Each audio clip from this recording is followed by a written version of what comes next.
The most outdated idea today is this: go to school, get a job, work hard, save money, get out of debt, and invest for the long term in the stock market. Sounds familiar, right? But here's the truth. Why would you save money when they're printing trillions of dollars? The gap between the 1% and the 99% is massive. And it's not just about money, it's about the bigger picture. So what do? Inside every one of us, there's a poor person. There's also a middle-class person, and there's a rich person. They all live inside us. The poor one wants comfort. The middle-class one wants security, that steady paycheck. And the rich one? That one wants freedom. But here's the thing. None of this is taught in school. You're taught to go to school, get a job, and collect that paycheck. You're not taught how to get rich. If you've ever read Rich Dad, Poor Dad, you'll remember my rich dad refused to pay me. He told me, the paycheck is one of the most damaging things in life. The moment you take it, you become an employee. And that's the mindset trap. My poor dad, who works for the government, thought my rich dad was crazy. He'd say, you've got to pay people. But my rich dad didn't say the paycheck was bad. He said, I just don't want to be a slave to money. That's what changed me. As an entrepreneur, if one business fails, I just start another one. I don't need a paycheck. I don't need anyone to take care of me. If my government doesn't like me, I move, because the world needs entrepreneurs. Entrepreneurship isn't just about business. It's about mindset. It's about skill sets, and it's about playing by a different set of rules. Small business doesn't play by the same rules as big business. Employees don't think like entrepreneurs. The mindset, the skills, and even the rules are completely different. So if you've never been an entrepreneur and you're thinking about taking that leap of faith, let me tell you my story. I still remember my last paycheck, one of the worst and best days of my life. I was in Puerto Rico working for Xerox. My boss handed me my final check. Actually, it was a bonus check for around $30,000. Taxable, of course. I looked at it and thought, holy mackerel. I was excited, but also disturbed. Then a guy named John came up to me. He said, you'll be back. I asked why. He said, because you're gonna fail. And I looked at him and said, a few choice words. Because that's what he did. He left Xerox, failed, and came back. And I told him, you failed and came back. I'm gonna fail, and I'm never coming back. That's the attitude. If you say, if I fail, I'll go back to mommy and daddy, that's exactly what you'll do. When I failed, that's when I really became an entrepreneur. I had no money, no paycheck, no safety net. But that's what my rich dad wanted. He said, when you don't have a paycheck, you get hungrier, you get smarter, you build character. And that's when you discover who you truly are. Will you cheat? Will you steal? Or will you rise and become a better human being? That's the real benefit of being an entrepreneur. You find out who you are when you have nothing. Most people focus on what's going to happen to me. But entrepreneurs, we look at the big picture. When something bad happens, we know something good is on the way, if we're prepared. If you think the next 20 years will be like the last 20 years, you're going to get crushed. Think about it. When you buy milk at the supermarket, you check the expiration date, right? But most people never check the expiration date on their brains. Instead of getting out of debt, I get into debt, smart debt.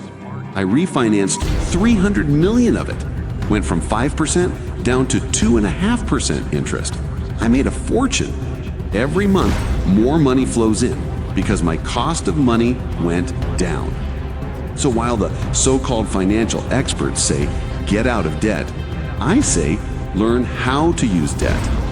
When I came back from Vietnam in 1973, my rich dad told me, go to school not to learn real estate, but to learn how to use debt and taxes. Because debt and taxes make the rich richer and the poor and middle class poorer.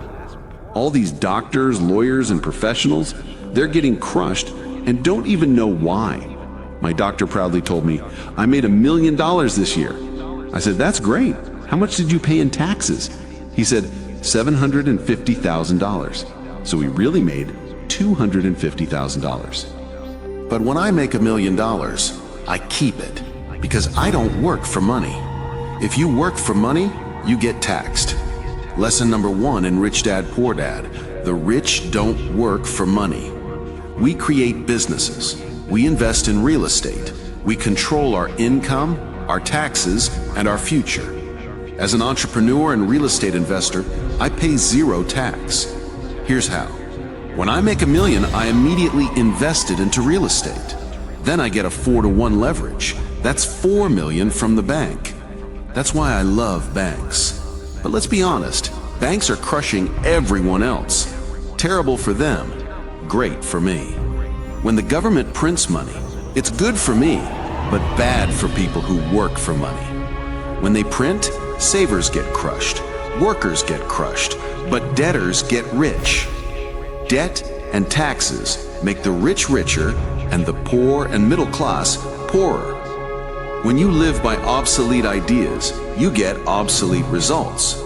Going to school, getting a job, working hard, saving money, getting out of debt, buying a house because it's an asset, investing for the long term.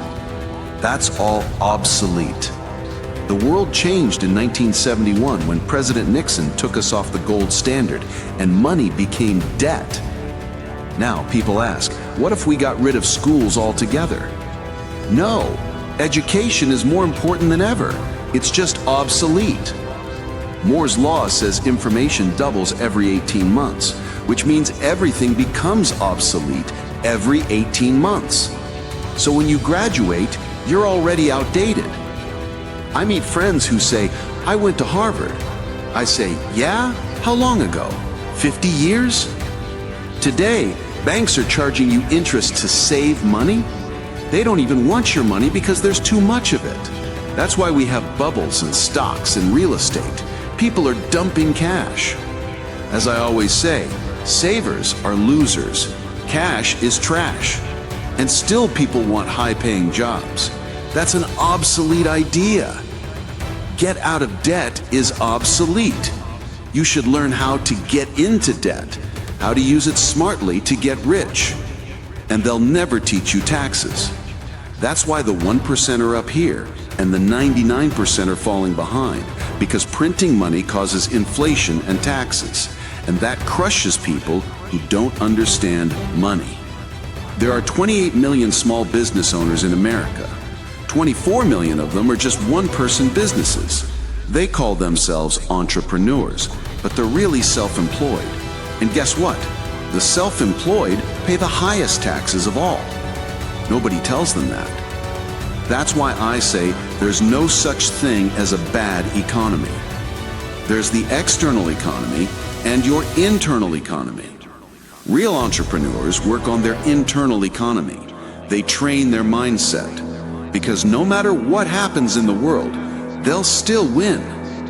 If you think the economy is bad, it's because your economy is bad. If you think losing your job is the end, it's because you built your security on a paycheck. Entrepreneurs, we don't have jobs. We have freedom. So remember what Bucky Fuller taught me. There are always two sides to everything. You can focus on what's wrong, or you can control what's inside you. A real entrepreneur says, "If I fall, I'll rise higher." The average person says, "I need a pill." Mistakes don't matter. What matters is how you rise.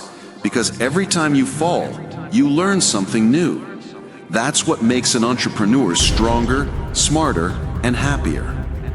People with weak internal mindsets are ruled by fear. They fear losing their jobs, and that fear makes it happen. So the first job of every entrepreneur is this: control what's inside, not what's outside. The moment you take that paycheck, you become an employee. Be stronger than that. Build your inner strength. It's all about internal control. Thank you.